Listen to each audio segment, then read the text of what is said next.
Hi everyone, I'm Carolina Monte and this is what's happening in Brazil. We start by updating you on the latest news from the country.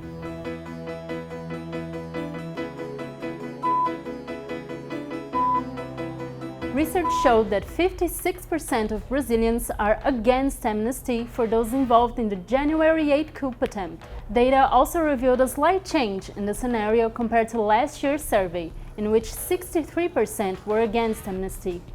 The Landless Workers Movement, known as MST, is preparing occupations and food donations during the so-called Red April, the movement's annual mobilization month. With this year's motto, Occupy to Feed Brazil, MST aims to pressure the federal government to agrarian reform and denounce agribusiness. From April 7 to 10th, the city of São Paulo hosted the conference Dilemmas of Humanity, one of the biggest progressive meetings in the world. More than 70 intellectuals and political and social movement leaders from all over the world participated in the event. The goal was to discuss and propose concrete economic and social solutions to crises caused by capitalism worldwide, as well as take action to combat hunger, social inequalities, and the environmental crisis. Tariffs announced by Trump last week should impact various sectors of Brazil's economy. According to a study by a federal university, the increase in commercial taxes by the US could damage the sectors of industry and service in Brazil. On the other hand, soybean producers could benefit from Trump's measures.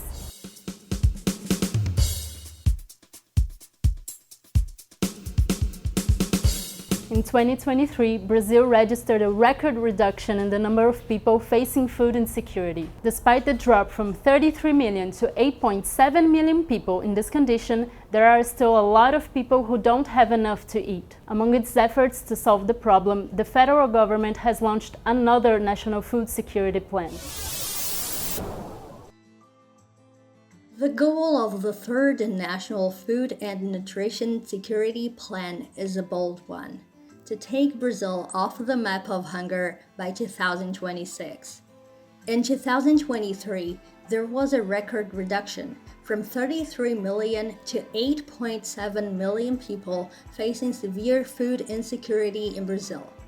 The former president of the National Food Security Council explains that this was due to the resumption of policies such as the Family Grant Program and the appreciation of the minimum wage, which have an immediate effect, especially for the most vulnerable people.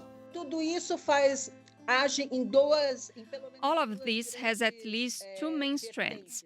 One strand is to go after the most vulnerable groups and work with them, not with one-off actions, but with actions that create a virtuous circle so that they can access public policies, social assistance reference centers, basic health units, a popular restaurant, a solidarity kitchen, and so on. In short, it has to be a set of actions. Now, the aim is to work on other fronts too, such as strengthening the national food and nutrition security system, guaranteeing access to income, public policies on access to land and water, and promoting healthy food production by family farmers and traditional communities. Claro que é fundamental você ter uma valorização do salário. Of course, it's fundamental to increase the minimum wage, income distribution, and the family grant program. These are fundamental programs for people to have money to buy food. But if we don't adopt other actions focused on the production and availability of food, which are the other two dimensions of food security, any circumstantial change, such as climate crisis, a trucker strike that closes the highways, another pandemic, or a sudden trade crisis that prevents the import of certain foods because some country has imposed restrictive measures, we quickly lose stability in food access. It's also urgent to correcting the imbalance between the incentives given to agribusiness and family farming, which is responsible for most of the food that reaches Brazilians' tables. It's an absolutely logical question. Farmers are going to make their decisions considering the return they're going to get. People aren't working for sport, so they need to have a return and a guarantee that they will sell their products, that the product will be sold at an adequate price, which takes into account what they used in the production process and which also generates value so that they can reinvest or have better living conditions, etc. Brazil really needs a public policy that really strengthens the production of food that are part of our basic needs grocery package. The Last Harvest Plan, launched in July last year, released 475 billion reais in credit, of which more than 400 billion reais went to big businessmen and only 75 billion reais to small farmers, a difference of more than 400%. The quality of the food produced in the country is also another point that needs to be highlighted. It's no longer possible to think that we are going to solve this problem in a structured way if we don't consider the issue of quality, which, by the way, is what got us where we are. It was precisely the thought that we should invest in calorie-only production that led to the current model, which is dominant today, causing the consequences that we are all experiencing.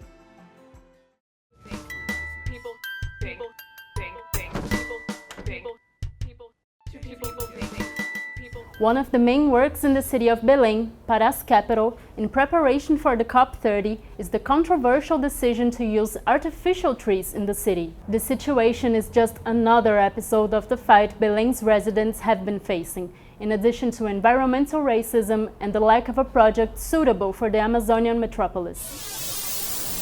When architect Naira Carvalho, who is responsible for the construction of the Doca Linear Park in Belém, was photographed next to a plastic tree, it caused a great deal of controversy. She announced that 190 of the trees would be installed in places where it would not be possible to plant real trees, an idea inspired by the gigantic artificial trees in Singapore. The backlash was immediate, with criticism from environmentalists, influencers, and public opinion. Days later, the Pará government backed down and replaced the prototype of the artificial trees with hanging pots. However, this solution has also generated criticism. They opted for these pots instead of real trees, which have long lives, ecological balance, reduce temperature, increase air humidity, hold back noise, pollution, dust, and rain, and contribute to farming rain. To put a metal cage with the excuse that it is recycled metal and, on top of it, pots of exotic foreign plants. From what I've seen in photographs released, we have invasive exotic species recognized by science being used in these trees, such as Tradescantia zebrina, a species from southern Central America that is an invader of the Atlantic forest. If it falls into a river, for instance, it can contaminate the Amazon rainforest. The projects for 2 linear parks and the city park provide for the planting and transplanting of Amazonian plants. This includes the transplanting of plants from the riparian forest of the Tucunduba River, which runs through 2 of Belém's impoverished neighborhoods. However, the reality of the water streams and most of the city's impoverished neighborhoods is the absence of vegetation cover. Belém's greenest areas are in the center, and the COP30 works reproduce this logic. To build a modern city, what has been applied to the Amazon is that natural obstacles must be overcome. So it was common to remove vegetation cover and make embankments. In the 20th century, the idea people had of rivers, water streams, and urban bodies of water was that they are disease-prone places. The works for COP30 were also not widely debated with the society, which reveals another of Belém's chronic problems: the lack of an Amazonian city project. Only now, more than 5 years after the legal deadline and on the eve of COP30, is the Belém City Council resuming the debate on its urban master plan. There is a problem in Belém, which is the amount of trees in the city. There is no policy aimed at increasing it. The city's governments have failed to create the conditions for planting trees. So that's just one of the problems. So the city became a city of stone. In the last 25 years, the increasing number of buildings aimed at the middle class has been huge. We identified this problem, for example, when discussing the urban master plan. According to the city statute, Belém has to review its urban master plan every 10 years. However, Belém is almost 5 years behind in this process. There is a dispute between our idea of preserving forests and water streams and the vision of the real estate business sector. The Doca Souza Franco, where the controversial linear park project is being carried out, has the most expensive square meter in Belém. A few meters away is Vila da Barca, one of the most emblematic peripheral areas of Pará's capital. Digital influencers from the community denounce that the sewage from Doca will cross the region. Currently, residents are already coping with the stench that comes from the project's tailings. Para eles, o parque linear. For them, a linear park. For us, nothing more than excrement from Doca. We are in Vila da Barca, where for over 100 years we have been fighting to stay in the area. Nevertheless, we are still attacked after many decades. This time, we will be attacked with the waste from Belém's wealthiest neighborhood. Did you like the show? So hit the like button and share it with your friends. Don't forget to subscribe to our channel to receive notifications. We'll see you next week.